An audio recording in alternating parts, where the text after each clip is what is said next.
That's where it started. It started down below in Peter Street, and then it eventually came up here, you know. And my parents seen me. My great grandmother had a fish shop, and my mother was in the shop helping her. And my father's father used to build in the fish too. He was from Sheep Point, and that's how he got court. And they're funny, isn't it? And he was going away to sea at the time, and then they got married, and she came up here and opened a fish shop up here. They got married and they opened up here.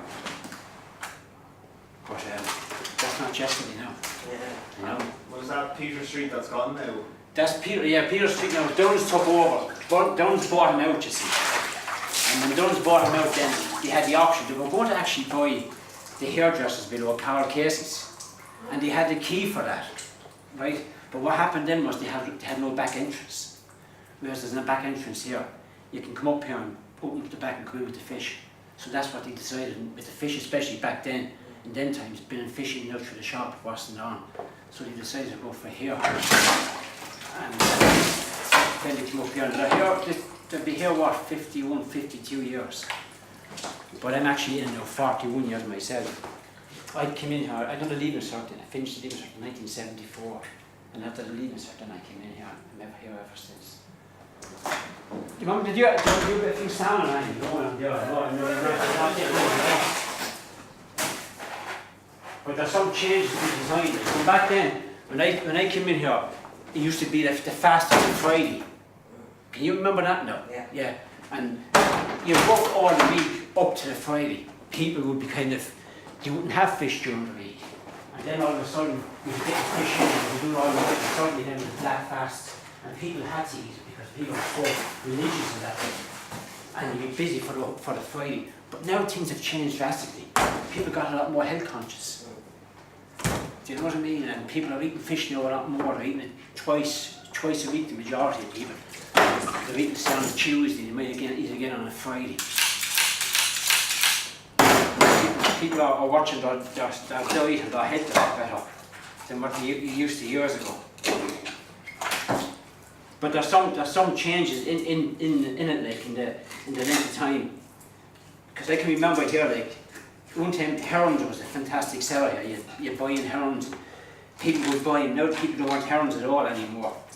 Too many bones in it, you know. The salmon was a fantastic seller.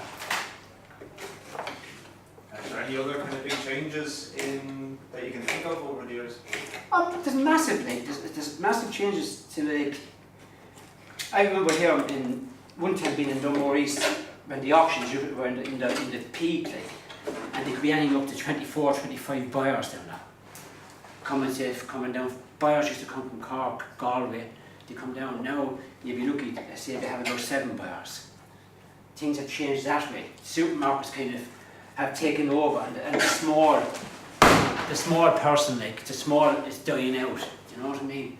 People now, like, want to park in the supermarket into a car park, go in and do their shopping all together. You know, and then you have so much competition with the supermarkets, like, that you just can't compete. The only thing I will say about the fish, like, that people like to know where it's coming from. You know, same with some of the butchers, like. You get some of the good Trevor bit of Rustin below down Flynn, Bernard Flynn and that. People know you're buying good meat and they'll go and he'll always survive, you know. And was the fish on the Friday, was that a big issue before, or what was the... Oh, that was a massive thing. That was like, you know, it was religion then was so strong at that time. People would eat fish on a Friday and that was it, they wouldn't eat. It was like, say, we used to have 2 massive days during the year. It was Ash Wednesday and Good Friday, because they were black fast, you could eat nothing else. But now people don't even know it's Ash Wednesday. Do you know? They forgot all about it, like. Just, people don't strip, as you know yourself with religion, you know, mass, people don't go to mass anymore.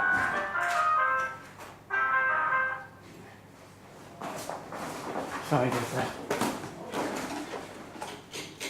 Like you were talking about religion. I remember years ago when I was small, 6 or 7, my father had a brother and he had a priest. His son was a priest, you know. And when we used to go down to Camp Hill and visit him, he'd always tell you when you go down, like, to get up and kind of want to spout him, and if you met him on the footpath, stand off the footpath, step off and let him have the right of the way. You know, that kind of, the way things are kind of, haven't really, you know what I mean? You look at it now, like I have some lovely customers come in here in the shop to me now, lovely, really nice elderly people, and they're extremely religious, but yet they don't go to mass anymore because they find it so hard from what has happened in the church to go to mass. That's not saying they're not religious, they're not praying, but you find it very hard to go into a church where there's a priest that they, you know. Is that just in light of scandals and stuff? Yeah, yeah, exactly. With all the scandals going on, all that went on, you know.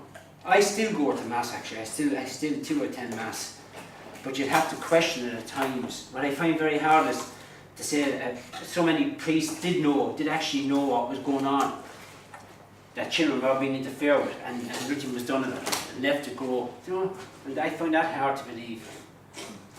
Now, of course, you have some lovely priests, and you always will, some genuine ones.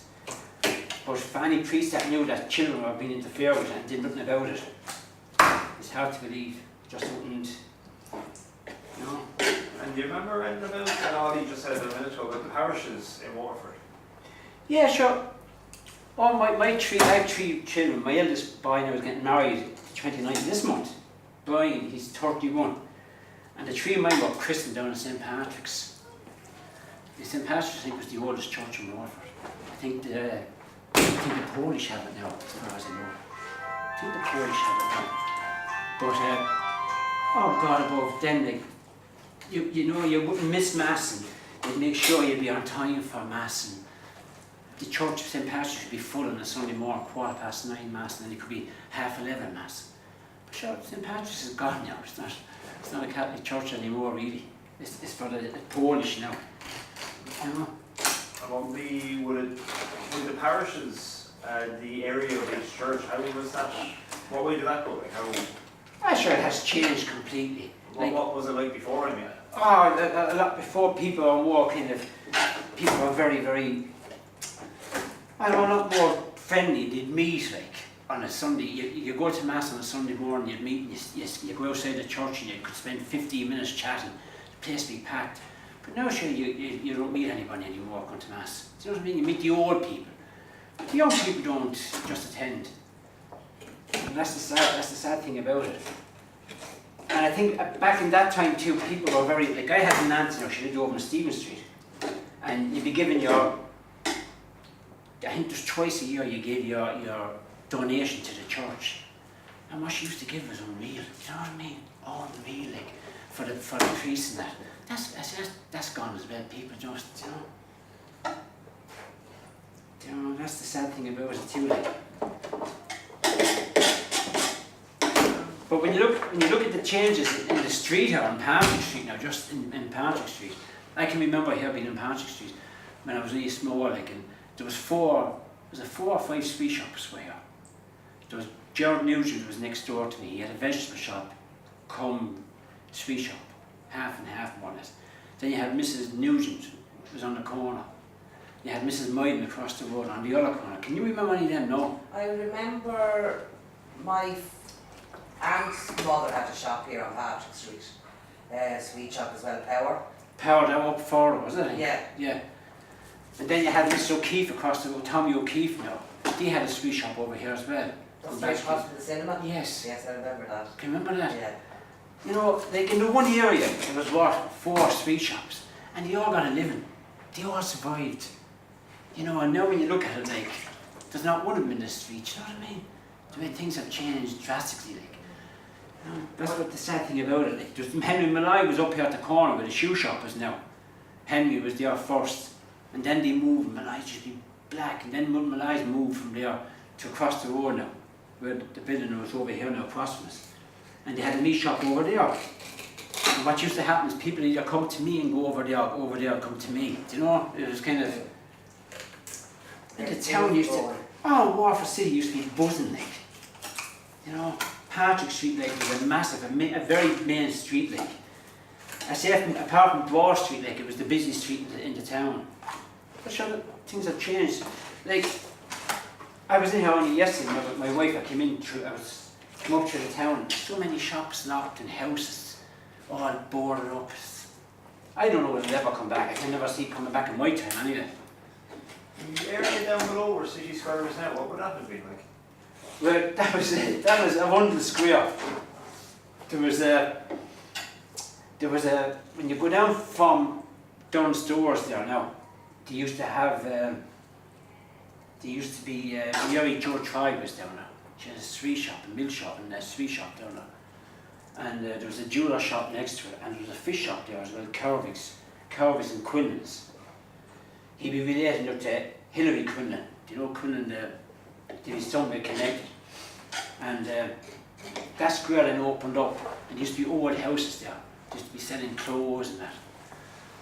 And so that was all knocked when the development happened with Roach stores. They bought the whole lot out, and all the houses were knocked. And, you know, but that's gone back a long time now. I can remember that. That was going back in the early 70s, I say. Be more, early 80s, I say, when that was knocked. And with the fish shop, would you have had, what kind of people would you have had? Can you remember some of the different people who would have come into the shop over the years? Actually, Jeannie Mac, to be someone like, can you remember Martin Hunt? Yeah. Remember Martin, can you? What are you talking about, Mary? Martin Hunt. Can you tell us about Martin? Oh, Martin was a careful. He really was, but he was harmless in his own way, but he was good.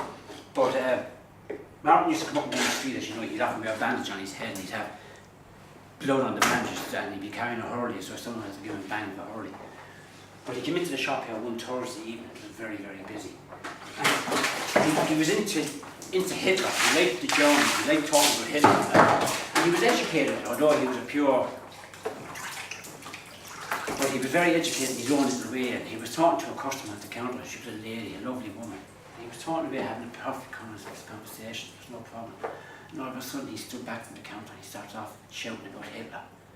And she looked at me and she looked at him and she looked at me and he kind of said, what the Jesus is happening here with him? And Martin started doing a dance on the floor of the shop talking about Hitler. I never stopped, never laughed so much, but the poor woman got an awful fight because she actually didn't know the two sides of him, you know? But I lived in Stephen Street over there. My mother's house in Stephen Street, across over there. And opposite Stephen Street, there's the coffee. It's a restaurant there now, right opposite my mother's house. And it used to be Johnny Powers. They used to sell apples in Kilcorn at the soccer matches years and years ago. But at the side there's a little side entrance, a gate. And the Powers used to use it for putting their bikes, their push bikes and that in there. And they just closed the door, there'd be no problem. But I was out courting one night later, jeez, it was an awful night, about 2:30 in the morning, 3 o'clock and coming home. And I parked straight outside Power's house, right across my mother's house. It was miserable now. But what I didn't realise, I got out of the car to lock the car, but what I didn't realise, Martin was at the going into the little doorway, into the little alleyway to see what was in there. And he saw me pulling up, you see, and when I got out of the car, I turned, it was miserable, I turned him. When I turned, he was actually straight on top of me now, straight, face to face. And Martin, when he used to get excited, used to fall from the mouth. But he was on top of me. I can still see him standing in front of me now, you know. And he said to me, where are you going now? He said, this other night. Shouldn't you be in bed for yourself? He said to me. But the shock I got, you know, I wasn't expecting it. It was miserable and turning around. He was right on top of me. But Asher, there were so many different people over the years. You know, can there was the Sullivans down in one of the squares. Did you hear about them, the blacksmiths? No. Yeah, my father used to have, well, I still have fishing gears, but he used to make the rings. There's rings that go around the pole that you put the net on, to drop up and down, to tie it onto. But there was a blacksmith, and there were brothers. Where they were living was out in Johnstown, next to the mansion house, right next door to the mansion house. There was 3 brothers in it all together, as far as I know, but I only knew 2 in it. So I could be wrong, it could be only 2 brothers, but I thought there was 3. But where they had their place for the horses was over there, you know the apple market? Yeah, you know the lane down from the apple market, when you go down to break out onto John's Lane, is it? they were in there on the left hand side there. They used to have no place for doing the horses and that, you know, they were too lovely, man, too really nice, you know. What kind of horses? All just ordinary, I think they were kind of, at that time as far as I know, farmers used to come into town and they used to bring stuff around with the corporation, used to have the horses pulling the post office that used to go around with the mail too, I think. And used to be just doing the horseshoes for them, you know. And they do certain things as well, like they make anchors and that for fishermen and that. That's what they used to do. Were they actually down the lane, or were they actually on the apple market itself? No, on down the lane. Do you know where the apple market is now? There's a lane down behind. Do you know the pub that's down on the corner? What's the name of that? Is it no, not the Cask part. On the other side now. No, when you're opposite, another one on the... The hub it's called now. It's the hub. Yeah, it used to be there. See you pass down the hub, then there's a little lane you go down there. Spring Garden, isn't it? It's Spring Garden, that's where you are. Now you have it, spot on. That's where you are, down Spring Garden and Addy on the left hand side. That's where you are, yeah. Can you recollect any other characters around Waterford? That Or any of the notary publics? oh God above. There's so many of my times. You be so when you're put on the spot, it's hard to think of them, isn't it? So when you're gone now, you suddenly say, Jesus, I remember him, you know. It's a half hand now. But I had some funny individuals used to meet in the shop over the years. Fellas that there was a well-known businessman I knew here, but he wasn't it, but he was a well-known man in town. And he used to knock on the door on a Thursday morning, right? And this is genuine, I'll make you laugh at this. But Henry Malloy had a meat shop across the road, you see, and Henry used to, we were very friendly, Henry and myself and that. But at that time I used to put a fish display in the window, actually out in the window, you see.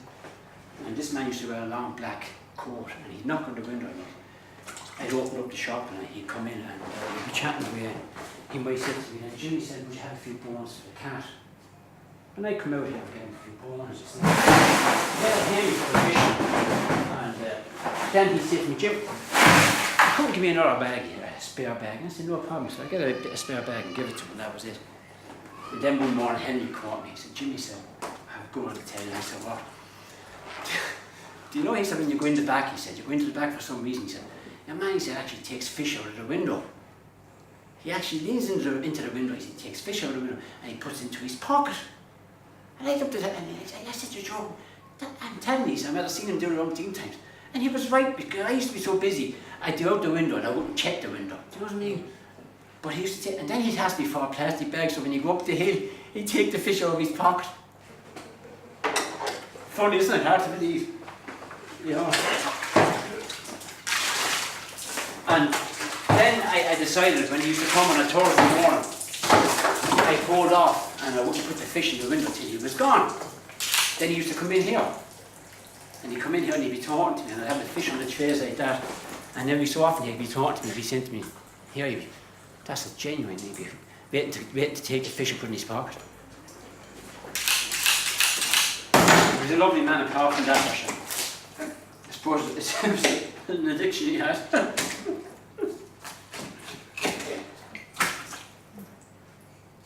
Any other assets now we should think of cover? I suppose and that's the thing, like when you were growing up in Waterford, as a young man coming up, what was the city like to look at? What was you see walking around? Sure, it was a lot busier. Do you know what I mean? There was an awful lot busier. The township was buzzing. Then you had you see, but people didn't. But what people don't realise, when you lost the glass factory, you lost Waterford City. I genuinely believe, because I think when the glass factory closed, it was unreal the amount of people that lost jobs and went out of the city, and the whole city out. Now I know people might say the foundry and the paper mills, and they all had, but the glass factory was massive. It was massive. The amount of people in the glass. One time I was supplying them with a bit of fish. Now they wouldn't take an awful lot of fish, but you could ring me in the afternoon and they might say, Jim, could you have a board meeting? We want 20 pieces of salmon, 20 portions. Is there any chance you could drop it out? And at that time, I think they might finish at 4 o'clock. And you'd be trying to get out before 4, because simply, if you got caught on Paddy Brown's on road with the glass factory, it was like fellas coming out of Croke Park after a football match, or it was packed. The amount of people that would be just rushing out the gate, and you could be there for 10 minutes trying to get into the glass factory to make a little delivery, you know. Like, I can remember going back, and it's going back to football and soccer, but going to Kilcorn Park back in the early 70s. And the amount of people that would be packed going into the football match. Waterford was booming then, you know. The amount of people that would leave Waterford on a Sunday to go up to Limerick to a football match to follow Waterford and follow the Blues is unreal. But everybody was working, you see. And the funny thing about it, back in them days as well, everybody were equal, you know. When I mean equal, people hadn't an awful lot, but they were happier. And everybody just wanted to have a few drinks and enjoy things, and that was it. But then people got carried away and they got mortgages, got a second home, or they got a holiday home, and all this. This is what crippled everybody, you know. Instead of being just happy with what you had. Like I see the shop here before the bang actually happened, come back 8 or 9 years ago. Nice ordinary people come into me in the shop, and I might say to them, "Are you going on holidays?" You know, and say, "Oh, Jim, we bought a place out in Spain, or we have a place out in Spain." I said to myself, "Jesus, how can they afford to have it?" You know, best of luck to them, don't get me wrong, but in the end, it crippled everybody, didn't it? You know, and everybody's still paying for it today. Do you know what I mean? All our children are paying for it as well, and that's the way it's gone. And to look at Waterford city centre, Yeah. if you were like to jump in the time machine, jump back forward to the city centre, walking around, what would... Well, first of all, I can remember De La Salle Centre over there. Can you remember that? No? Yeah, De La Salle Centre. And you go over there, and they used to have a dance, I think, there on a Friday night. You might have a dance there on a Saturday night or Sunday night. It was packed. All the people, the bar, there was a lovely big bar over there, snooker tables over there, squash courts over there. The best players in Ireland used to come over there on competitions. They used to have the Waterford Crystal Open. And the top squash players in Ireland would come for the weekend. It'd be around the same time as you'd have the festival, the 19th of September, I think it's the festival, the Opera Festival is down, and it'd be packed. The amount of people that come into the city alone for that. You go over there then on a Saturday night, and the dance hall would be, and the whole, like, Stephen Street and Barrack Street would be full. The amount of people. Now you go over to Stephen Street, you look at the glass of the De La Salle Centre, and it's gone, it's all knocked down. And, you know, just look at things in general, like, you look at the brewery, like, over there at the end of the street. I remember that, the brewery, that was extremely busy. The amount of drink that used to go in and out of it. It's locked up as well, there's no one happening over there. Okay, it's supposed to be a shopping centre coming there, but I don't know when it's going to happen. I'm going to go there. And what would have been the big entertainment at the social centre? In De La Salle, over? Yeah. Yeah, it just used to have a live band every Friday night and Saturday night and Sunday night, I think. I think there's 3 nights a week they used to have it. But this would be after the show band era, wasn't it? Oh, that'd be after the show band era, yeah. Like back in my time, we used to have Catch 21. You're not going back that far. Can you go back that far? Can she? Can she go back? You can't go back that far, can you? I think I'm not sure. Back to Catch 21. We used to be down the tower on a Tuesday night. And was it Tuesday night or Wednesday night? You used to be on then again on a Sunday night. And you had to be over 21 to, you're supposed to have to be over 21 to go into it. But once you were 18 or 19, you get in, you know. It used to be packed, like. It used to be just packed. Like I see my daughter now, Ema is about 27 now. And she was in Dublin the weekend. She's doing she's in a relationship with a lad. But she was just saying a friend of hers is living in Dublin, they're up there for the weekend. And she was saying to me, Daddy, she said, to meet somebody out now, it's unreal. It's very hard to meet somebody nice out in a pub or anything, because they're more interested in drinking than anything else. Do you know what I mean? It's very hard to meet somebody. I don't know that, but you might know better yourself. But that's what she says to me in general, the way things are gone. There's no kind of, you don't meet like years ago. You know? From Frank Doherty, we were talking there before lunch, and he he was saying that they go to the dances, and this would have been early show band days, so. Yeah, And it wasn't about drinking, it was about meeting people. you see, And the boys and the girls, and you got someone to dance, and it was a social occasion. of course, that's like even catch 22, like going back that time in my time, the drink, like there wouldn't be any much drinking in it. You know, the dances finished at 1:30 or 2 o'clock, and people would come out and you get there was no such thing as taxis. You either walked or you drove, and that was it. And there was no trouble. I often see my own daughter now. I often was when she was 17, 18 or 19, I collect her down below. And Jesus, it's unreal, like what you see. You sit in the car, you be waiting for her to come out, and you see what's going on, the carry on that's going on. You know, times have just changed. They haven't changed for the good. That's the sad thing about it. When was Catch 21 been happening? That was back in the 70s. About 71, 72, and it went up to up into the 80s, the early 80s. And then it just died. It just stopped. I